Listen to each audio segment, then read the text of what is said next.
Nah, kenapa ini yang namanya Komite Reformasi Polri tidak mau mendengarkan cerita dari sisi kami? Sementara Otto Hasibuan ada di ruangan itu yang bisa menyuplai data atau informasi sesuai dengan versi mereka, gitu kan? Nah, inilah yang kami komplain kepada Pak Prabowo Subianto, ya dengarkanlah Pak, ya jangankan tersangka, harusnya terpidana pun bisa didengarkan. Jadi, ya, oke, gini.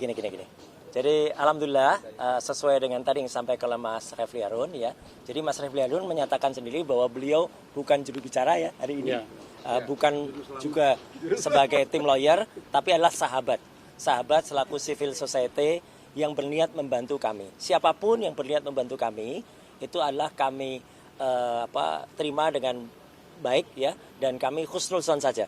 Kami berpraduga baik. Jadi ketika ada undangan dari Mas Refli kepada kami tim RRT yang nanti akan sambung oleh yang lain, kami senang ya, dan kami mengapresiasi itu. Jadi kehadiran kami itu tanpa kemudian mengecilkan semua tim yang ada, dan tanpa kemudian menafikan segala yang ada. Makanya kami datang atas nama pribadi RRT dan atas nama Bang RH dan kemudian teman-teman lain secara pribadi dan secara pertemanan. Yang kedua yang penting adalah, betul kata Bang RH, tadi kami diberikan pilihan oleh Prof. Jimli untuk tetap duduk di dalam ya, tapi kemudian tidak boleh bicara atau keluar ya. Nah, karena pilihan itu maka kami sepakat. Tadinya saya juga bilang mau di dalam aja gimana, tapi karena teman-teman bilang keluar aja, oke, maka kami sepakat untuk walk out ya. Jadi kami sekarang serahkan kepada masyarakat apa penilaian masyarakat, berarti yang harusnya menerima kami selaku semua yang ada. Dan kami sebenarnya juga tidak nyaman kalau kemudian kami keluar, karena apa? Di dalam juga ada yang ada hubungan langsung dengan pelapor, gitu loh. Jadi saudara lawyer yang namanya Otto Hasibuan itu ada di dalam, meskipun Otto Hasibuan itu adalah anggota tim dari informasi, tapi kan harusnya juga tahu diri bahwa dia sebenarnya adalah bagian dari tim itu. Jadi saya kira itu aja. Jadi kami keluar itu karena WO ya, kami walk out, kami memutuskan bahwa kami keluar. Kami diberi kesempatan untuk duduk di dalam. Jadi pertandingan belum dimulai. Tapi ya, kami menyatakan, kami bersikap, kami keluar. Sekian, terima kasih. Wassalamualaikum warahmatullahi wabarakatuh. Waalaikumsalam warahmatullahi wabarakatuh. Ya, ini baik. Respon dulu atau Dokter Tifa dulu? Respon dulu. Respon dulu. Biar Dokter Tifa nanti pembulatnya. Ireksov. Oke.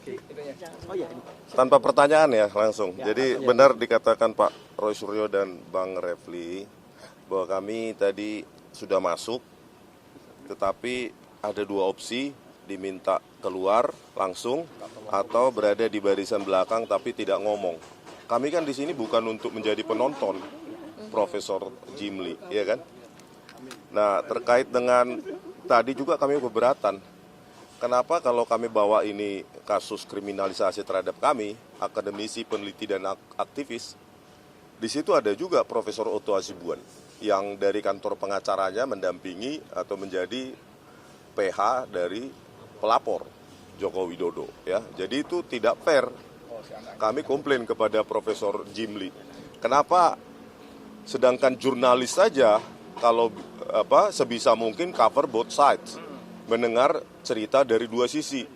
Nah, kenapa ini yang namanya Komite Reformasi Polri tidak mau mendengarkan cerita dari sisi kami? Sementara Otto Hasibuan ada di ruangan itu yang bisa menyuplai data atau informasi sesuai dengan versi mereka, gitu kan?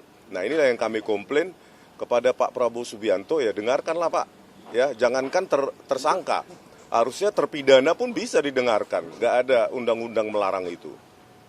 Yang kedua, kami tadi juga menyerahkan Jokowi's White Paper ya, kepada 11 komisioner, masing-masing satu. Ya, kami menginginkan hak untuk meneliti di Indonesia itu jangan dibungkam. Ya, jangan dibungkam. Karena apa?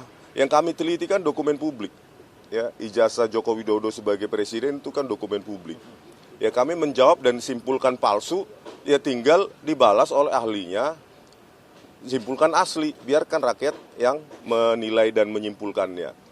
Ya, dan hal itu harusnya lebih bagus kita selesaikan di seminar ilmiah, baik nasional maupun internasional. Bukan pembungkaman seperti ini, hanya karena dipanggil 3 ahli IT, langganan kepolisian, ya, 3 ahli langganan kepolisian langsung memutuskan bahwa kami mengedit, memanipulasi secara tidak ilmiah. Ini kan masa nasib orang ditentukan oleh 3 ahli ini, gitu loh.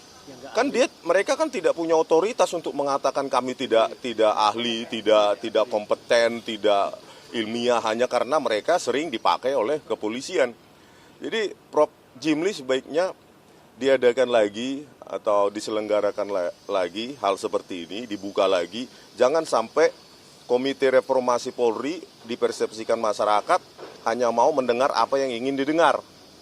Ya, tadi juga saya menyerahkan satu buku di samping Jokowi White Paper, yaitu Rekayasa Barang Bukti Digital oleh Laboratorium Forensik Polri.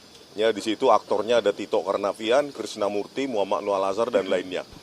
Saya katakan kepada Prof. Jimli, jangan percayai saya dan jangan percayai buku itu sebelum Bapak menyerahkannya, mengkajinya ke BRIN atau peneliti-peneliti independen di BRIN, di Mabes TNI ataupun di luar negeri, gitu. Jangan percaya karena itu Rismon. Harusnya tidak percaya dulu buku yang kami kasih, termasuk JWP dan buku rekayasa kasus kopi sianida, sebelum itu diuji oleh peneliti atau laboratorium independen. Ada kok, BRIN kita punya, Universitas Indonesia punya, ITB punya, Mabes TNI juga punya. Jadi itu sebagai masukan, sehingga tadi sebenarnya saya ingin memberikan masukan untuk didirikannya Badan Forensik Independen. Itu masukan saya sebenarnya, gitu loh, kepada Prof. Jimli, gitu. Tetapi ya saya merasa dibungkam, gitu loh. Masih tersangka saja tidak boleh menyuarakan aspirasinya, apalagi terpidana. Dan ingat Prof. Jimli, ya, kalau kami meneliti dan kami mengedit, kami memanipulasi, tidak mungkin kami publikasi dalam sebuah buku. Manipulasi yang jahat itu di ruang gelap, bukan di ruang terang. Kalau ingin membuktikannya, ayo kita, Prof. Jimli harusnya menginisiasi diadakannya seminar nasional, seminar ilmiah nasional maupun internasional. Undang peneliti dalam maupun luar negeri, ya, untuk mengadu kami, ahli dari kepolisian mengatakan apa, kami mengatakan apa, ada peneliti independen mengatakan apa, internasional mengatakan apa. Oke? Gitu dulu ya. Terima kasih. Ya, Dr. Tifa. Jadi kan kasus RFL ini contoh untuk reformasi sesungguhnya. Ya. Mana, bro? Baik, bismillahirrahmanirrahim. Assalamualaikum warahmatullahi wabarakatuh. Ini saya orang ketiga dari RRT akan menyampaikan beberapa pandangan kami bertiga termasuk solusi. Sebenarnya kami ingin memberikan solusi terkait dengan kasus ini. Bagaimana negara bisa menyelesaikan masalah polemik ijazah palsu Jokowi ini ya. Jadi saya akan mulai dengan begini. Jadi kami sebagai akademisi, kami memandang bahwa perkara dugaan ijazah palsu Jokowi ini muncul dari perbedaan kajian, analisis publik, dan dinamika ruang pengetahuan. Bukanlah ranah kriminal murni.